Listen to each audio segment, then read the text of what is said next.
শ্রোতা দর্শক মন্ডলী, আপনারা দেখছেন আর নতুন একটা ভিডিও। এখানে যে বাড়িপুর আম বাগান, এটা আসলে একটা বাগান পরিদর্শনে আসছি। এই যে মিজান ভাইয়ের আম বাগান। তো এই যে গত ভিডিওতে আমরা বিভিন্ন ধরনের যে মুকুল কালো হওয়া সম্পর্কে আলোচনা করছিলাম, এর ধারাবাহিকতায় আজকেও আলোচনা করব যে দ্বিতীয় পর্ব হিসাবে। যে আপনারা অনেকে ভিডিও দেখছেন, আপনাদের ধন্যবাদ জানাচ্ছি। তো আপনারা যারা ভিডিও দেখছেন তার 80% লোক আমার চ্যানেলকে সাবস্ক্রাইব করেন নাই। তো আমার অনুরোধ যে আপনারা অবশ্যই আমার চ্যানেলকে সাবস্ক্রাইব করবেন। তো চলেন আমরা মিজান ভাইয়ের সাথে একটু কথা বলি। আসসালামু আলাইকুম। ওয়ালাইকুম আসসালাম। মিজান ভাই ভালো আছেন? আলহামদুলিল্লাহ, ভালো আছেন আপনি? আছি আলহামদুলিল্লাহ। তো আমরা তো ওই যে মুকুল কালো হওয়া সম্পর্কে আলোচনা করছিলাম, যে বিভিন্ন ধরনের এই সময় তো যে মুকুলের যত্ন সম্পর্কে আপনি বলছিলেন। যে গত ভিডিওতে আমরা আলোচনা করছিলাম যে মুকুল মানে এই সময় যত্ন নেওয়ার জন্য যে যে বিষয়গুলো আপনি মানে প্রয়োগ করছেন তার সবকিছুতে বলছিলেন আপনি।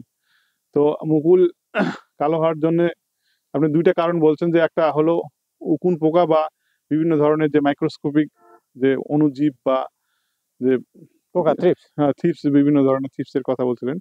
এটার সলিউশন আপনি দিচ্ছিলেন, কিন্তু আবহাওয়াজনিত যে সমস্যাগুলো, এর জন্য আমরা কি ধরনের যে ছত্রাকনাশক বা বিভিন্ন ধরনের যে কীটনাশক আছে, এগুলো আমরা কি ধরনের কীটনাশক ব্যবহার করতে পারি আমরা, এই সম্পর্কে আপনি যদি একটু বিস্তারিত বলেন ধন্যবাদ। তাহলে ঘটনা হলো এই কৃষকেরা সময়তে উপকৃত হবে। একটা জিনিস খেয়াল রাখতে হবে সবসময় আম চাষি ভাইদের। যদি আবহাওয়া খারাপ থাকে, বিশেষ করে কুয়াশা পড়ে, সকালবেলা উঠে কুয়াশাটা পড়লে মুকুলের গায়ে দেখবেন যে পানির মতো পানি জমা হয়ে আছে। হাতে আঙ্গুলে নিলে দেখা যাবে যে পানির একটা ফোঁটা। এটা সকাল সকালই পাওয়া যায়, এটা একটু খেয়াল করতে হবে। যে যদি পানিটা দেখা যায় আপনার খড়ের পানির মতো, মানে অনেকটা কিভাবে বলবো, অনেকটা স্বচ্ছ না। বিশেষ করে খড়ের পানি যেমন খয়ের খাইলে যেমন পানিটা হয়, হ্যাঁ, খয়েরি রঙের হয়। তো সেই ক্ষেত্রে যদি এরকম কুয়াশা পড়ে আর ওই পানিটা থাকে, সেক্ষেত্রে পপিকোনা জল, এই পচার বিষ, পচার যেটা বিষ, ছত্রাকনাশক যেটা, সেই হিসাবে এখন হায়ার অ্যান্টিবায়োটিকের দরকার নাই। এখন দরকার হলো পপিকোনা জল, ডাইফেনাকোনা জল যেগুলো আছে, এগুলো সঙ্গে মেটালিক জিন, ম্যানকোজেব স্টেজ পার হয়ে আসছে এখন। মেটালিক জিন, ম্যানকোজেব প্লাস মেটালিক জিন, অথবা ম্যানকোজেব প্লাস সাইমোক্সালিন। তবে কুয়াশা প্রতিরোধী হলো ম্যানকোজেব প্লাস মেটালিক জিন, এটাই বেশি ভালো। এটা স্প্রে করবে 2 গ্রাম করে। আর পপিকোনা জলটা হাফ বা 1.5 লিটারে এটা যদি স্প্রে করে, তাহলে মুকুলটা যে কালো হয়ে যাবে শীতজনিত কারণে, আবহাওয়াজনিত কারণে, কুয়াশার জন্য আর পচার জন্য, সেটা আর হবে। এটা নজর রাখতে হবে যে মুকুলটা কেমন আছে। কুয়াশা পড়ছে, নিচের দিকে একটু দেখবো যে পানি ফোঁটাটা স্বচ্ছ নাকি খয়েরি রঙের। যদি খয়েরি হয় তাহলে অবশ্যই সেখানে যেন একটু পপিকোনাজল আর ম্যানকোজেব মেটালিক জিন দেয়, তাহলে পচনটা দূর হবে। এই এরপর স্টেজে তো আরো আছে। যখন কয়দিন পর পর স্প্রে করবে এটা? এটা পপিকোনাজল একবার দিলেই হবে। তবে ম্যানকোজেব মেটালিক জিন যদি প্রথম ডোজে দেয়, তারপর থেকে যেন ম্যানকোজেব সাইমোক্সালিনটা মানে দেয়। ডোজটা কতদিন পর পর? এটা 7 দিন। 7 দিন পর পর? 7 দিন পর পর। বিশেষ করে 7 দিন বলা যাবে না, 5 দিন হতে পারে, 4 দিন হতে পারে, মুকুলের অবস্থার উপর নির্ভর করবে। 7 দিনে হতে পারে, 10 দিনে হতে পারে। কিন্তু মুকুল ফুটে গেলে আর না। মুকুল তো ফুটে গেছে, হ্যাঁ। হ্যাঁ, এই কিছু কয়েকটা গাছের মুকুল ফুটেছে, হ্যাঁ, তো মুকুল ফুটে গেলে আর না, স্টপ। আর মুকুল ফুটে যাওয়ার আগে আরো কিছু দিতে হবে। হ্যাঁ, সেটা আপনার মানে লম্বা হবে, জানাবো পরবর্তীতে। আচ্ছা আচ্ছা, এই অবস্থা। কারণ ওই ডোজটা একটু লং টাইমের জন্য, 15-20 দিনের জন্য, তখন স্প্রে করবো না। তাহলে ওই লং ডোজে আমরা যেগুলো দীর্ঘমেয়াদী বিষ, সেগুলো তখন স্প্রে করি। আচ্ছা, অনেকেই যে ম্যানকোজেব দিচ্ছে শুধু শুধু ম্যানকোজেব। আসলে অ্যান্টাসিড আগে খেতাম, এখন আমরা অনেক ওই গ্যাসের ট্যাবলেট গুলো খাই। তো আপডেট যখন হচ্ছে, আমাদের একটু আপডেট হতে হবে। ম্যানকোজেবে যে হবে না সেটা না, তবে বেটারটা ম্যানকোজেব মেটালেক্সিন, ওটা ম্যানকোজেবের থেকে ভালো। টপ দিচ্ছে অনেকে, অ্যামিস্টার টপটা দিব আমরা ফুটার আগে, মুকুলটা যখন ফুটবে, ফুটার আগে দেব, যেন বেশি পচাটা রক্ষা করে। আমরা দুইটা জিনিসকে মাথায় রাখতে হবে। একটা হলো শুধু, হ্যাঁ, যদি আমরা অ্যামিস্টার টপ দেই, very very very good, but আমাদের খরচের দিকটা দেখতে হবে। যে আমরা উৎপাদন করে এই গাছটা থেকে যদি 1000 টাকা পাই, আর 1000 টাকার ভিতরে যদি 900 টাকা ফুরাই দেয়, তাহলে তো কৃষকের আসবে কি? এই জিনিসটাও মাথায় রাখতে হবে।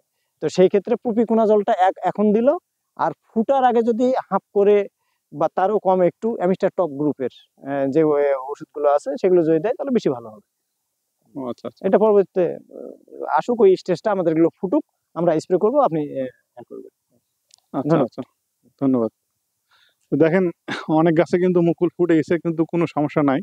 দেখেন আপনার গাছের মুকুলের যে কোনো প্রকার কালার চেঞ্জ হয়নি আলহামদুলিল্লাহ, যে আপনার সমস্যা নাই। এই যে দেখেন একবারে পরিষ্কার হয়ে আছে, একবারে মানে ক্লিয়ার অ্যান্ড ক্লিন। দেখেন একবারে এই যে গাছটা দেখেন একবারে সুন্দর হয়ে আছে গাছ, একবারে মুকুল সুন্দর হয়ে আছে আলহামদুলিল্লাহ। তো এ মুকুল হচ্ছে আপনার মানে ডেরাপেটা হয়ে আছে। ডেরাপেটা মানে কোনো গাছে আগে মুকুল হয়ে গেছে মানে তো খুব কম। তো বেশিরভাগই ক্ষেত্রে একই রকম মুকুল। দেখেন এই দেখেন একবারে প্রতিটা গাছে মোটামুটি একই রকম মুকুল। তো পানিরও ব্যবস্থা করছেন উনি, পানি পানি মোটামুটি গাছের গোড়া ভিজে দেওয়া আছে।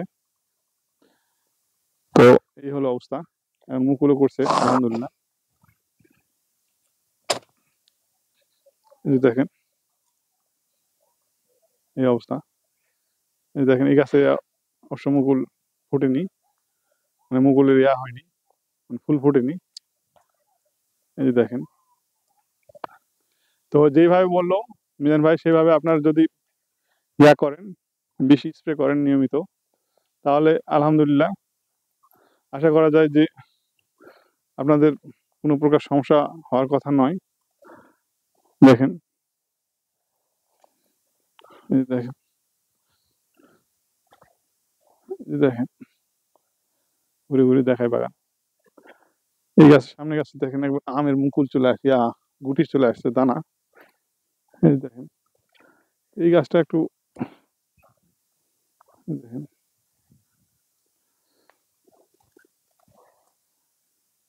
এই গাছ কেবল ইয়া করছে, দেখেন দেখতে ভালো লাগছে,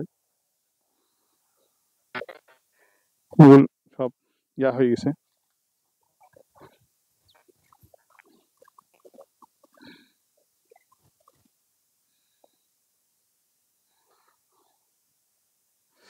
তো এটা লোকেশন হচ্ছে আপনার গুন্দইল, আপনার পোরশা উপজেলা। তো এই হলো অবস্থা।